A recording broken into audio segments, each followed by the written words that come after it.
En fait, mes influences, elles viennent de plusieurs pays, à la fois parce que je pense que c'est notre siècle où on lit beaucoup de romanciers du monde entier, et puis c'est très lié aussi au fait que dans ma famille on parlait plusieurs langues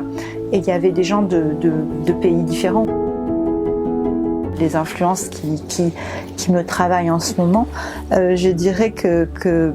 au sud, il y a Pirandello, hein, qui est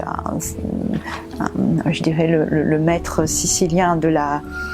folie et des troubles de l'identité, qui est pour moi un très grand maître. Et puis il y a aussi tous les grands écrivains sud-américains comme Roberto Bolano ou Garcia Marquez, parce qu'il y a ce réalisme magique qui est quelque chose qui m'influence beaucoup parce que c'était présent aussi tant dans ma famille du Sud que dans ma famille du Nord. Et puis, bien sûr, l'immense écrivaine américaine qu'est Joyce Carol Oates, qui par son rapport à la poésie dans tous ses romans,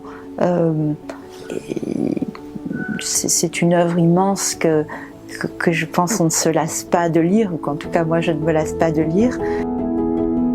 Alors les Malgré nous, à l'origine, c'était ces jeunes gens, parce qu'ils étaient souvent très jeunes,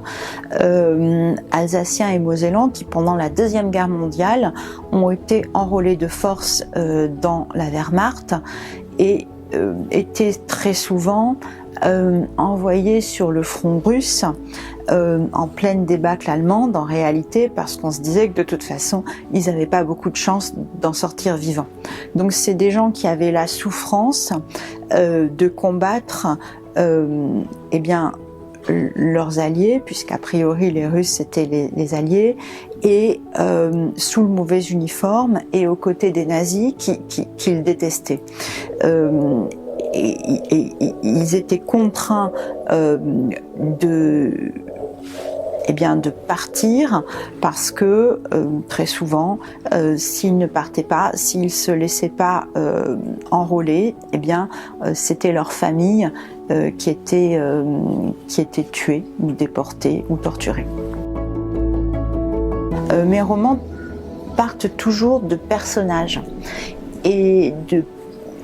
tout d'un coup, il va y avoir un personnage qui va me fasciner. Et très souvent, peut-être parce que je vis au XXIe siècle et que j'ai grandi entre deux marées noires, donc très souvent, les personnages qui me fascinent vont avoir une connexion particulière au règne animal. C'était le cas dans 180 jours, qui était basé sur une enquête dans les élevages industriels et les abattoirs. Et c'est le cas aussi dans La femme et l'oiseau, où cette fois Thomas a survécu aux horreurs de la guerre sur le front russe en